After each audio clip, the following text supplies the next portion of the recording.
Welcome everybody. Great that you could come along tonight. It's a bit of wild weather out there, so it's probably a perfect timing for a nice session like this. My name's Jenny Armstrong. I work with Yachting New Zealand, and I'm the Women's Sailing Manager. Looking after the Women and Girls program, and also coaching in the junior and youth space as well. So we just wanted to. This is another one in our series of webinars that we run. And tonight we're just looking at the title of the PowerPoint. So we're looking at human performance essentials and managing pressure, so we can all be our very best on the race course. So tonight I have John Sullivan, who's going to be presenting, and he's the head of psychology at High Performance Sport New Zealand. And he's our key person that looks after our NZL sailing team and also helps with these education pieces. So welcome, John. Great to have you here. And we're very lucky to have Erica Dawson here too, who probably needs no introduction, but one of our bronze medalists from Paris Olympics. So very excited to have you here, Erica, to share your experiences and your learnings along your career. Just like to start off with a little bit, I want to kind of get to know you guys and see. So if everyone can find the chat function and just post in the chat where you're from, what boat you sail, and what do you want to get out of the session tonight. So if everyone can pop that in, we can get a wee idea of where everyone's from. And also, at any time during the session, please just pop questions in the chat. There'll be time for questions at the end, but we want this to be really interactive, so you can get the most out of the session. So without further ado, I'll hand over to John and Erica to kick things off. Thank you, Jenny. I appreciate it. And welcome to everybody. And we are going to keep this conversational. And then, as Jenny said, save time at the end for your questions. So Eric and I, and certainly Jenny may jump in. But as we talk about this, I want to look at what's the science and then look at one of your peer sailors that certainly is an expert in what they've done throughout, Erica's career, when she started and where she is now as she look at how does she handle pressure. What we're hoping to cover tonight. Let's just make sure I can move slides. There we go. Perfect. Now we're cooking with oil. So we're hoping to look over today is really kind of looking at handling pressure doesn't just happen on regatta day. It really is something that you do throughout your life and in daily training. And we'll talk about what is the process. And then we'll also look at, okay, how do we self-manage when you get to regatta day or in daily training? And then I'm going to give you some things that you've probably experienced in your daily life. Your academic system, your education, that's a performance environment as well. And many people have prepared for things, talks, presentations, exams, quizzes, and tests, and drawn blanks. Well, we can practice in that environment and we can cross it over into the yachting and sailing competitive environment as well. Well, hopefully you guys will be very familiar with this. When we look at handling pressure, it starts with brain health, and it really looks at a process. The physical activity is the stuff that you're doing out on the water, some part of your daily training. But what cements that is the rest and recovery. So again, if we're going to handle pressure well, if we're not recovered well, we are going to feel more anxious, we're going to feel more stressed, we're going to feel more pressured. And so one of the most important things as we look at is kind of rest and recovery as a part of that. And again, Eric and I will speak about that and she'll give her experience on that. And we'll talk a bit about the science. We also look at fueling and nutrition. If we don't stay fueled, guess what? One of the primary signals we get is anxiety and feeling that pressure. So our fueling has to be a part of it.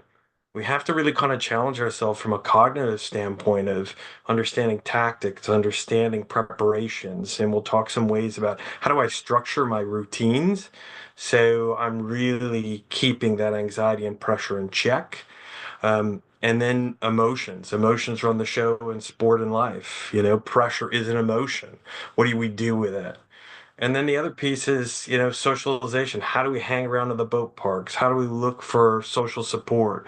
How do we bring the pressure down by distraction and connection? And the last piece, synergy, is really no plan is one size fits all. You have to try stuff out and figure out how it works for you. And Erica will be able to speak to that. Where does she start? Where is she now? And all the little different iterations that we all go through. But we'll look at process. Everything we're talking about today is brain based. If we don't keep it healthy on a day-to-day basis, that's what we have management over. We're going to end up feeling more and more sense of pressure. Let's go with sleep. Erica, teach me about what was sleep like as a priority as a young athlete to as an expert athlete. Yeah, so sleep's actually been something that I've always struggled with, particularly when I was younger. I used to get in this cycle of particularly like mid-regatta or the night before the first race, I would like start to overthink when I was in bed, and it used to keep me up for hours. Um, so I guess over the years, like I've gotten a lot better at it. And it's constantly evolving. But yeah, it's so, and but I also want to make the point that I have also had days where I have had very little sleep, like our Olympic trials leading for Tokyo, and I was running off 4 hours sleep, and I still performed. So after that, I kind of got this feeling that it released the pressure a bit. It was like if I don't sleep, I can still perform, and that helps ease my mind at night, and then I can sleep. If that Oh, makes I love what you said there. All of that is really, we can really look at the science and contextualize that a little bit and make sense of it. So, as we were talking about, rest and recovery has to happen on a daily basis, and we just have to be good at it. We don't have to be perfect. So, being 4 hours of sleep, if you had good nights before that, or even above average nights before that, you're going to be okay. And we're not weak as human beings. If we really were weak by just losing sleep, I mean, we wouldn't survive as a species, let alone perform as sailors. So you're exactly right. And it's trying to be good at it every day. You don't have to be perfect. Yeah. And yeah. the healthy range is really important for us to know. Most people don't know the healthy range is 7 to 10. So every time you're under that, you're going to accommodate less tissue growth, tactical understanding, resiliency, energy, just energy levels. But I love how you talked about it's a bit of a journey. Yep. Yeah. Some of Yeah. my, I guess like some of the things I've found that have helped me is I really like having a good switch off period from sailing chat, sailing, just thinking about sailing before bed, like a good few hours before bed. Um, and then I'm also someone who doesn't really like looking at the results during a regatta. So for me, obviously going into the last race, you need to know where you're sitting potentially for points. Um, but for me, that just not knowing where I'm sitting um, helps my brain. But I also know that if I'm told or if I have to wear a bib for sailing the next day, obviously I'm going to find out. So it doesn't matter. But that's kind of like something I did when I was younger, which was quite helpful. Um, and then I also don't charge my phone in my bedroom. That was really good. I started doing that before Paris Olympics, and I've kind of kept that up since, and it's like a big game changer for me for my healthy sleep. Let me hit on the three things you were talking about there, which are great things. Again, scientifically, we know they work.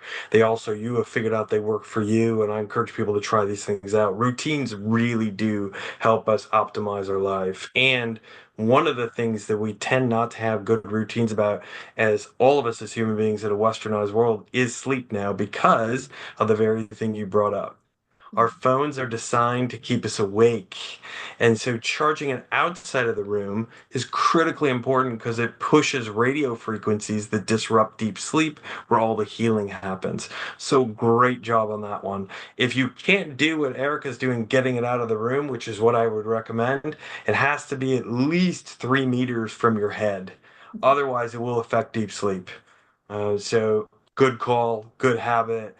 But I think it's one we can all do. Absolutely. Yeah. The other piece you brought up is distraction helps us all. And sometimes knowing the results, there's individual differences with that, but some people it isn't helpful. And I love that you figured that out. Some people it calms them to know, so you have to figure out what works for you. I'd probably be similar to you. I wouldn't want to know. Like it's next day, next move, what's the next thing I have to do? But try that out. But this is key to handling pressure. If you're missing sleep, anxiety goes up, our ability to manage pressure goes down. So I'm just a on key thing.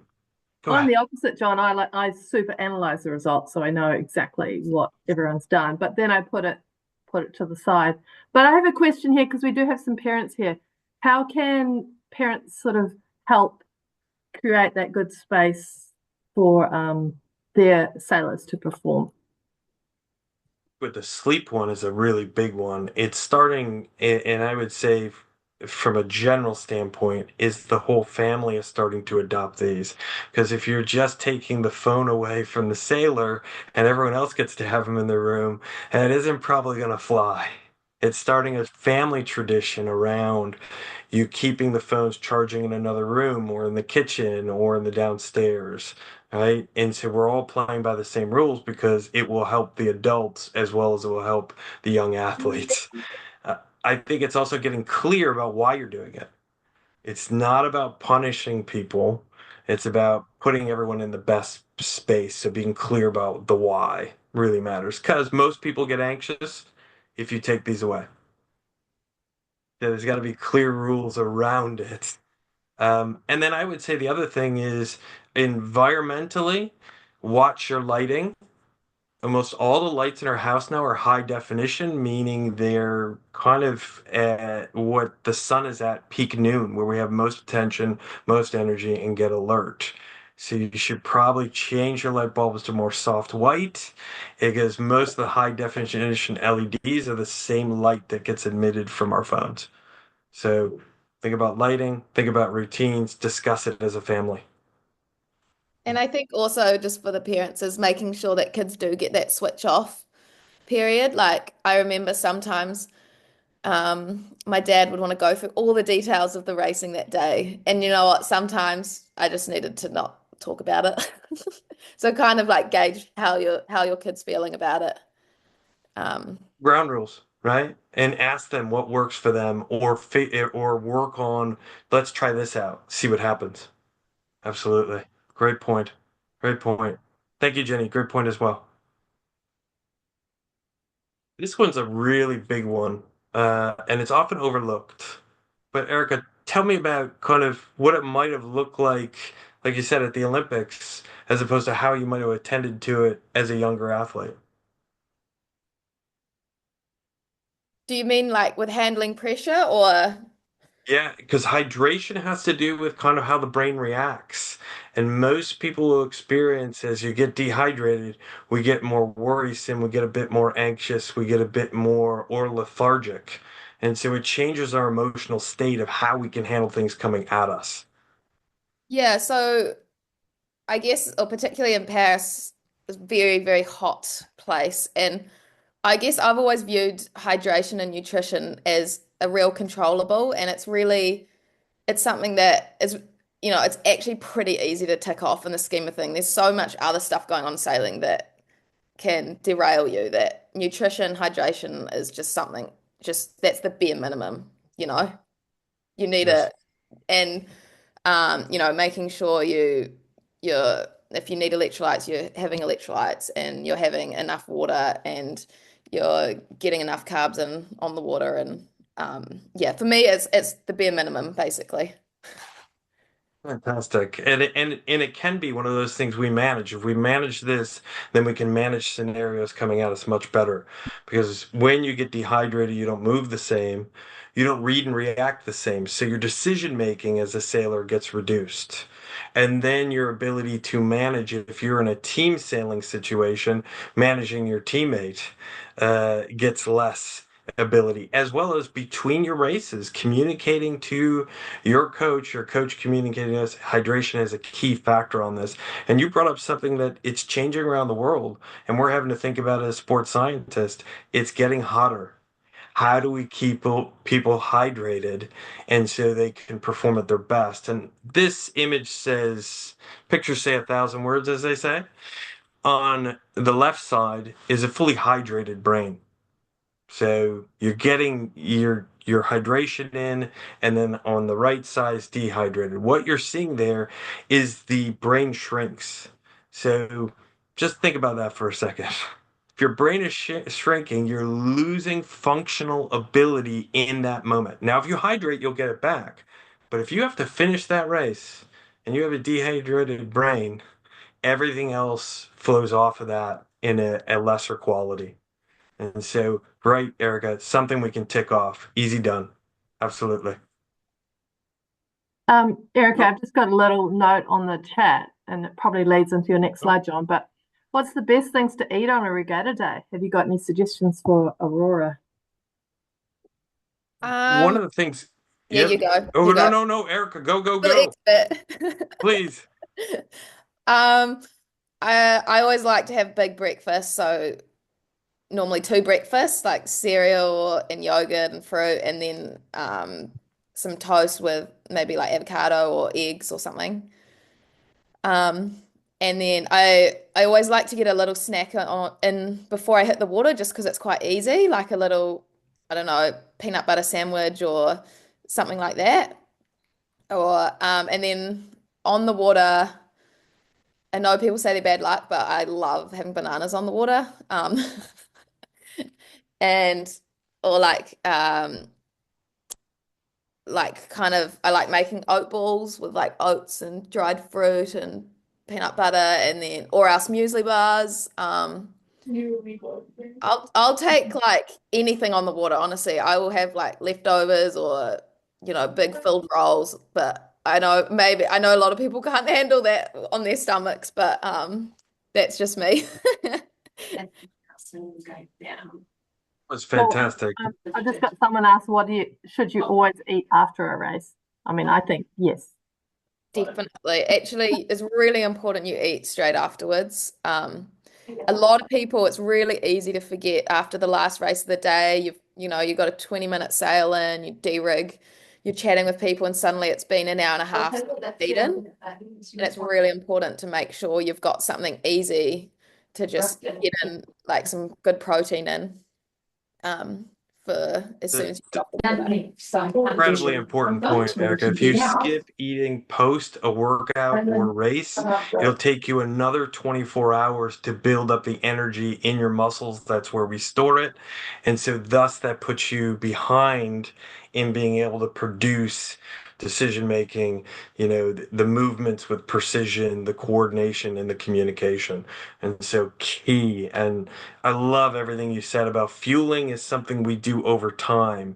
It's not one meal, it's a connected, almost eating every 2 hours because the brain weighs 1.3 kilograms but consumes at any meal about 70% of the energy of every meal you eat. It is small, but it is selfish. And so I love the way you laid that out, Erica. It's not just, oh, I'll skip breakfast. Oh, no, no, it's got to be a connected cycle of energy. Absolutely. Well stated. Yeah. This is one of the things that gets missed is that I'll eat a breakfast, but like you said, on the water, I'll ignore these other things. Can't do it. Not over a long weekend. It all connects. Yeah. Totally. What's it been like? You've experienced the other side of this.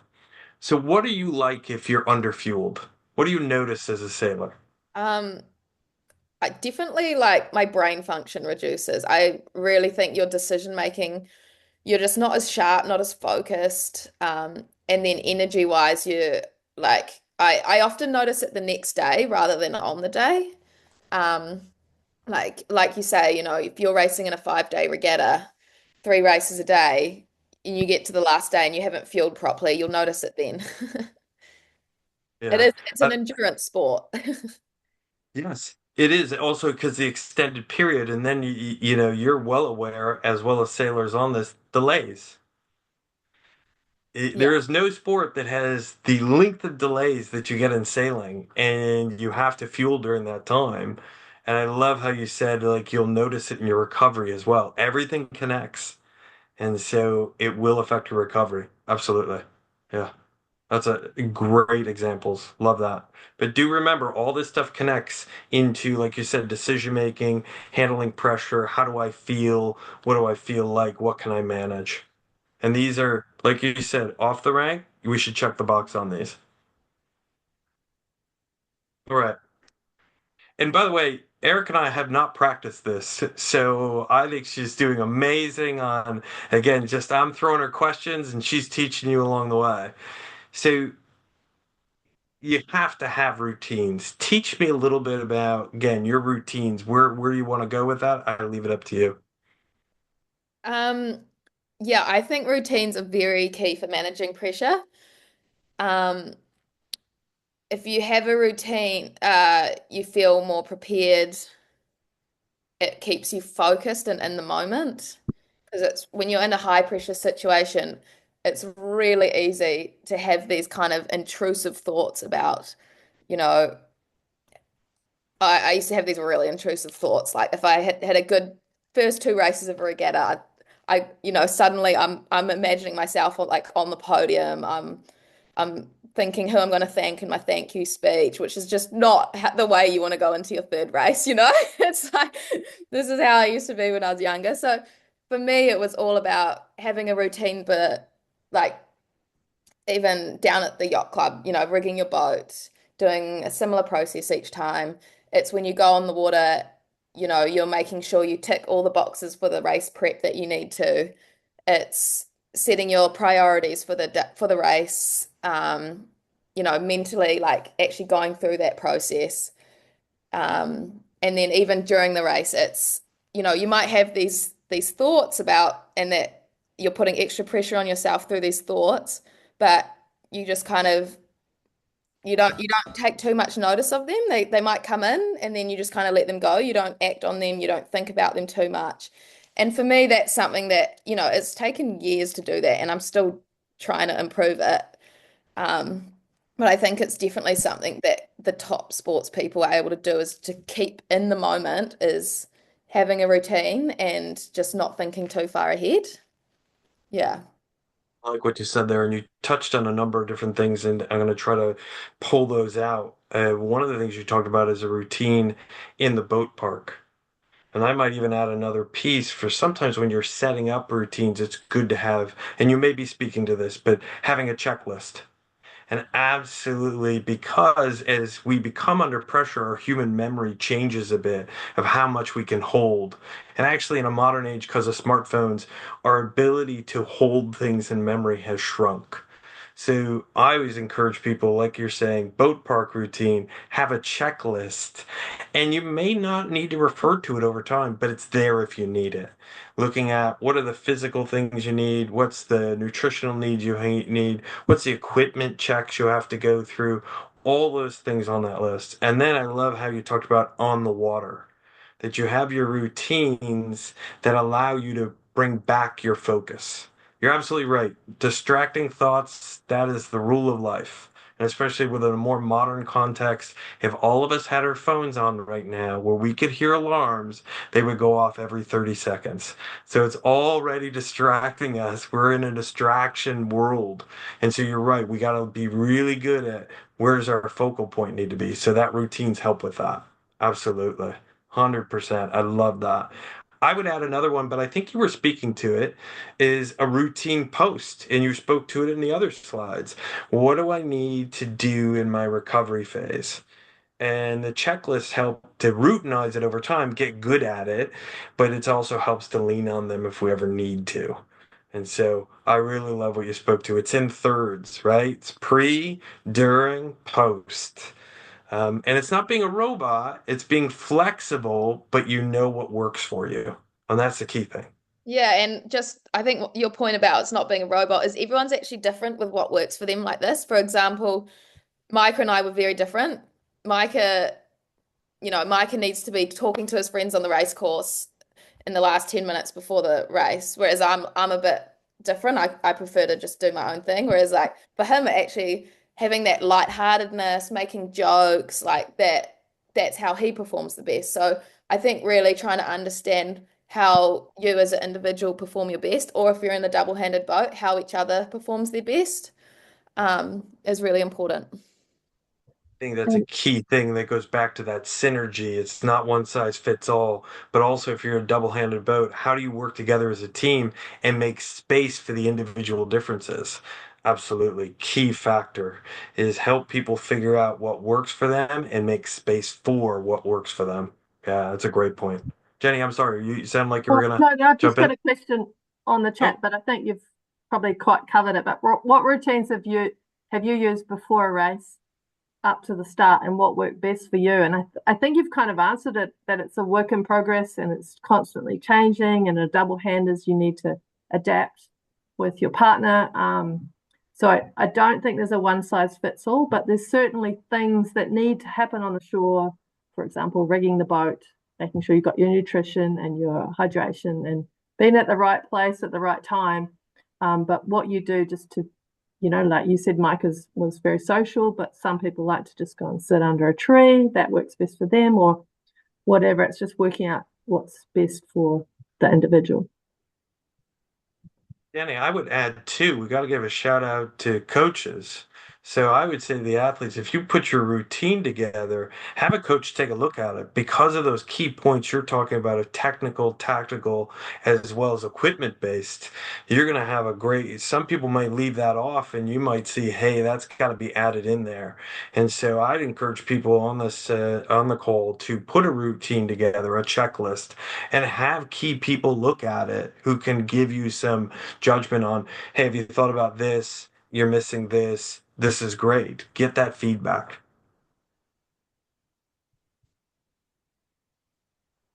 We'll talk about the right side of that in a second, but let's talk about recovery between races because, Erica, you spoke about it.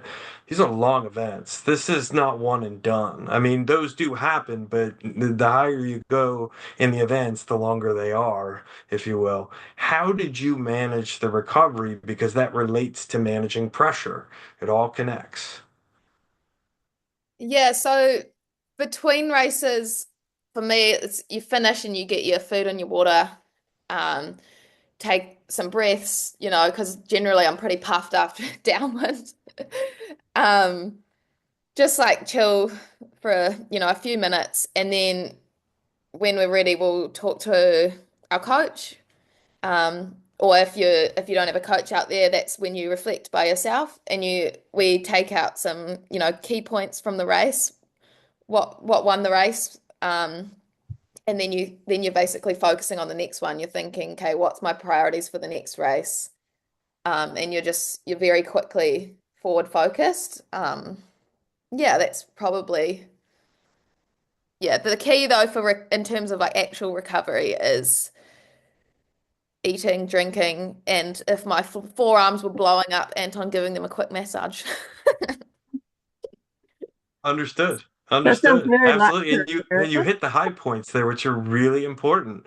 And you made earlier comment about we can rush past this, but because again, the brain is really selfish, it needs energy to recover, consolidate learning, then be able to again handle pressure.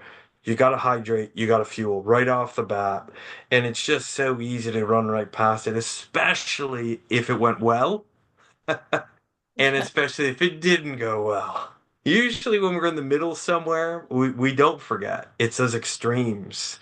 And so I love that point. The other piece is individual differences, right? Neuromuscular, hey, my muscles are burning. I need some assistance there. And And this so is I good for like you, by that the as way. well. This is a whole physiology, sports science thing about sailing, but it's the same stuff you're learning. Hey, Will, mute. Oh, sorry. One of the things I will also say, and you mentioned it earlier, Erica, tell me about, and I'll talk about the brain science with it, but tell me, you mentioned breathing. Tell me how you do that, where, what situations do you use it? When did you start integrating it into things? I know that's three questions. I'll help you. Yeah, I find breathing a really useful tool. Um, I this is kind of routines, also breathing, but often before we start a race, when the orange flag goes up, Mike and I'll do a fist pump, and that kind of gets us in the zone. And then I also often do like a few deep breaths, and that kind of like centers me and, keeps me, all right, focus time. We're on here.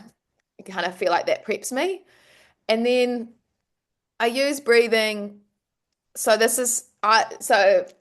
I learnt one of my tendencies under pressure is when I come off the start line and I'm trimming the main sheet, I'm quite bound up for that first race of a regatta.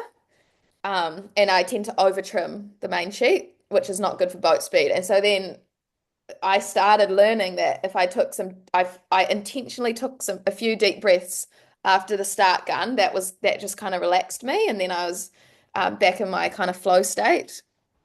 Um, and then there's another point where I use breathing, which I've actually talked to you about before, John, and you gave me some tips for this, was in those moments when I used to, when it was really, really windy and gnarly going downwind, I used to get quite nervous in those conditions. And, in the NACRA, you don't want to hold back. As soon as you're holding back, you're going slower. So for me, like in my prep before I went around the top mark, I'd intentionally take few kind of really deep breaths. If And that would kind of like get me in the zone as well to just like hit the downwind real hard. So yeah, I use it in various points around the course. And it's something I do find it's often something that's easy to forget. You just kind of go through the race and you do it. But when you do remember, I find it very good. You spoke to it wonderfully. In it can be used and it's portable for handling pressure. Breath is the bridge to the brain. And what you'll see on the right side of the slide is that breath is held in the base of the brain stem, the lowest portions. It's the most evolved areas. We always think of the top of the brain as the most evolved, the wrinkly part. That's actually the least evolved. And the only reason we have thoughts is because we have a very strong emotional brain that thoughts grew out of that. So breath bridges the brain, the heart, and the gut. And so when we breathe and we moderate our breathing, we can lower our sense of pressure, lower our sense of anxiety, lower our sense of energy. And so we can help in the boat park to get calm. You're exactly right, Erica. We can use it at pressure points in racing. I'll go to the example from schooling and academia, like, hey, in front of tests, we've all studied and draw blanks. Get to your breath, start to calm. You'll start to remember, and your memory will start to open up because we feel first, then we think. We're taught that we think first. No, we don't. That's why breath is the bridge. And then the other piece you were talking about is that in that recovery space, using slowing your breathing down in fueling, right after fueling, opens you up, one, to celebrate, to learn, and to reconnect. And so that diaphragmatic breathing, breathing from our lower belly is really key. And we should be taught it in schools as we're learning how to handle pressure. Unfortunately, we don't. But you have an opportunity to play with this, and Eric, you've spoken to it. The other place I'll give people an example of where breathing can assist you, if you're doing any strength and conditioning or fitness work, you may have experienced benching and you get the bench stuck.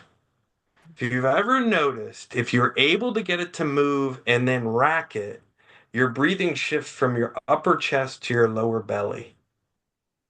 And that's because our belly is our power center with breath. And so if we remember that if we breathe from our belly, we can get more relaxed, we can be more efficient, we can be more comfortable. But Erica, you spoke to it, it was great. And you spoke to the rest and recovery piece that breathing plays a part in it too. But let's talk about it more broadly. So, beyond the boat park of doing those quick rest and recovery to then get to connect with your teammate, your coach, what does rest and recovery look like in daily training and post races? Um,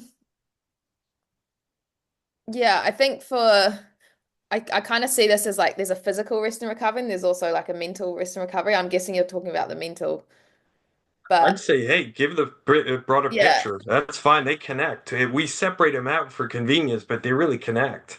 yeah. I guess like when I get off the water, it's like I, I have to let my body recover. So, um, a lot like stretching and yoga. I find that when you bring the breath into it as well, with that, really, really helpful. Um, and then also like just the knowing when you're switching on, you're doing a debrief, and then when you're make sure you have those switch off periods. So you get your head out of sailing, might have some quiet time, read a book, or maybe you'll go and catch up with some friends, or making sure you do have that switch on, switch off time, and that off for me is really important, to like be able to sustain my energy. Those are wonderful examples. It's anything is passive types of recovery and active types of recovery, but it's anything that lowers your energy and distracts you, right? You were talking about the th overthinking that can happen to all of us. It's anything that lowers our energy, allows us to build the gas tank, or keeps our focus away from building worry or anxiety. Absolutely. Yeah. And it doesn't need to be look the same. It just has to have the same principles of getting slower and lower. Yep. Great example. Yeah. Let's talk about kind of we wanted to save room for questions because that's where often the gold is. Just like throwing to Erica tonight, it's been wonderful to do that and make it more conversational. And so one of the things I would say again, going back to process, when we're managing pressure on a regatta day, it starts in daily training. It starts in lifestyle. That's your biggest leverage point. If we ignore that, then we're thinking that life doesn't impact performance and performance doesn't impact life. They absolutely do. They're interconnected. And then the other piece is that really managing pressure has to do with self-management. I know the term control was used a little bit because we throw it around in sport quite often, but the honest truth is we control nothing. Control is an absolute illusion. But the cool part is we have management over everything. And so we have choices we can make to allow ourselves to learn and then get more resilient. And often has to do with the things we've been talking about. Okay, how much do we train? How much do we rest and recover? What is our fueling like? How do we attend to our thoughts? And you gave great examples tonight of that. And then how do we manage emotions? How do we use our support group around us? And then how do we put it together into a nice process for daily training and regatta days? So it's about how do we manage ourselves. I'm going to stop right there. Do you want to offer anything up, Erica, as well on some key takeaways from your perspective? Um, no, I think it would be good. Maybe we could go through the questions and that might prompt some other. Do you think, Jenny? Yeah, I've got a couple here. So Hayden Whitburn, you might have heard of him, Erica. Hi, Hayden. Hi, I sail a natural in Auckland and have different crew at times, and things can get heated if things don't go to plan, like a late spinnaker drop. What's the best tool to calm down a crew member? Mm, it's a good question. Um, I think first of all, um, Don't when drop the fight too late. yeah, process. No. I think as I'm not sure if he wants the perspective from the person who's heated or the person who's made the mistake. But Let's just say he's talking about himself, I think. okay. Um, I think it's really important to, first of all, people make mistakes when they are either under pressure or they're not confident and it's important to acknowledge that everyone makes mistakes, so there's no point in getting too angry about it. And also they're less likely to make mistakes if they are confident as well. So it's kind of like a little bit of positive reinforcement actually helps them be better. Well, that's my personal experience. Um, and then Yeah, in terms of like if you feel like you've gone red brain, you're angry. Um,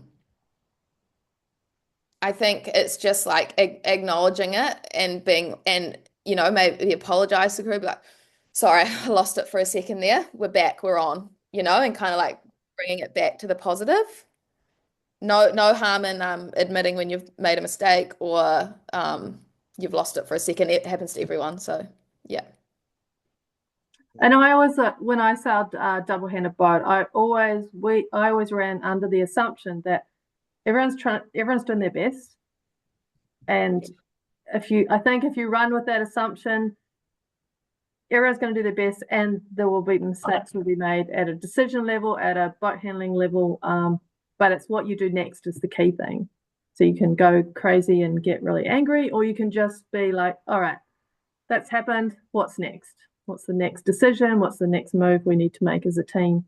How do we make sure the next decision is not influenced by the thing that's already happened? Easier said than done, but Yeah. Yeah. And I'd like to reinforce what you guys are talking about is the perspective setting, is seeing it from the other person's perspective, normalizing these things happen in learning. And then I'll do a yes and to what you're talking about, is if we know these things are going to come up, we need to actually have conversations about these strategies before they happen. Do it when you're calm. Do it at the end of a daily training. Do it before you go out there. What will we do if this happens? And ask the other person what works best for you. Have the other person teach you so you have the tools. But I love that you're normalizing, hey, this is going to happen. The more you sail, the more this is going to happen. So have a plan. Yeah. cool. Thanks for that. So just another question here. I've got top tips for managing nerves and anxiety pre-racing and controlling emotions after a bad race. That's from Bruno. Um, yeah, I guess that's kind of along the lines of what we've talked about already, well, I think it's important to acknowledge that everyone feels nervous, often before the first race of, the Olympics or a big regatta, I'm literally like shaking. So everyone feels it. Um, and then I guess some of the techniques is being like accepting it, like it's okay, everyone feels this way. A few deep breaths always help me. Um, I and always I do think, it as well, sorry, Erica. If I'm pardon? nervous, everyone else must be really nervous. Exactly. And it's like, of course you're nervous. You're racing at a national championships or, you know, um, and I do think the more you do, the better you get. Like I actively sought out ways to get nervous, whether it be public speaking, whether it's going mountain biking and doing things that actually scare me. It's like every time I did that, I pushed myself outside of my comfort zone. I would, yeah, kind of analyze how I was doing, and just the more time you spend in that zone, I think the better you get at handling it. Let me add some science to what you guys are saying because you're saying things that actually imprint. So the brain predicts 4 minutes ahead.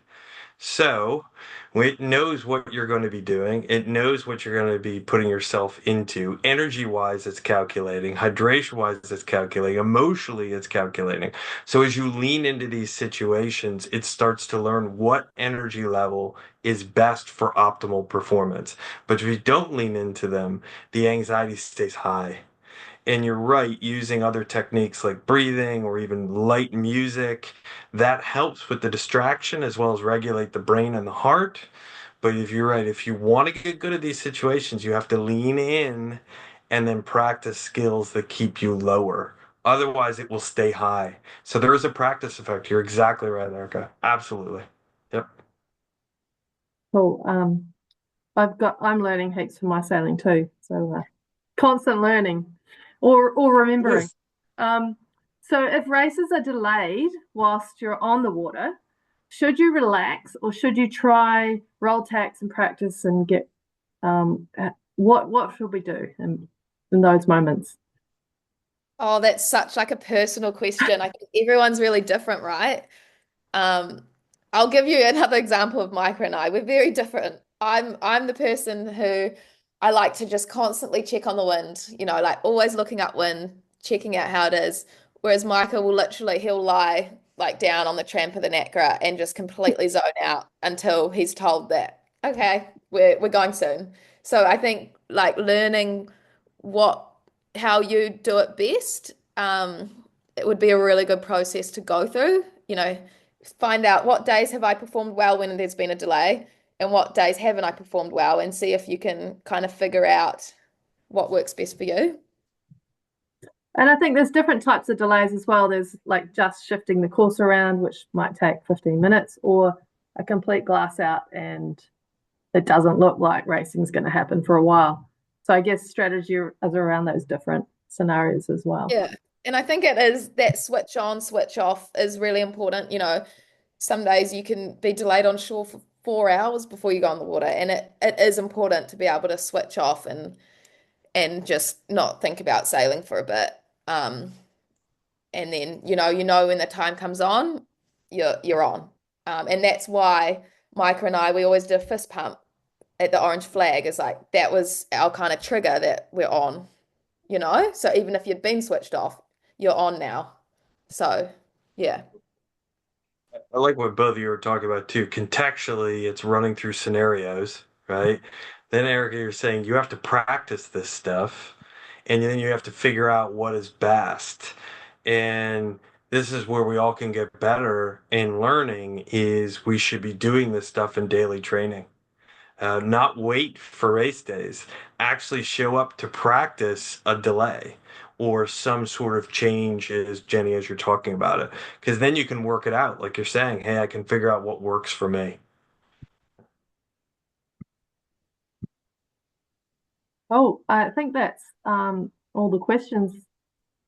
There's a lot of emojis coming up on the chat now, so I think we might be reaching the end of our time. But I just want to thank everyone for coming tonight. I hope you've got a couple takeaways that you can maybe try out for yourself on the next time you're at a regatta and see how that works for you. I guess the learnings are that it's a constantly moving target, so you just need to keep learning and keep adapting and figuring out what works for you best. But I'd like to thank John and Erica for coming on tonight. We've got 50 plus people here tonight. I don't know if you guys knew that. So really impressed, and lots of people have got questions. They're going to email me later for things. So thank you again. I think it's been really worthwhile, and we'll look forward to doing something similar down the track. Oh, thanks, John. That was awesome. Great pleasure. It was great working with you. Great working with you, Jenny, and it was great to be able to talk to the wider, sailing community. Fantastic. Cool. Thanks, team. Have a good evening. Yeah.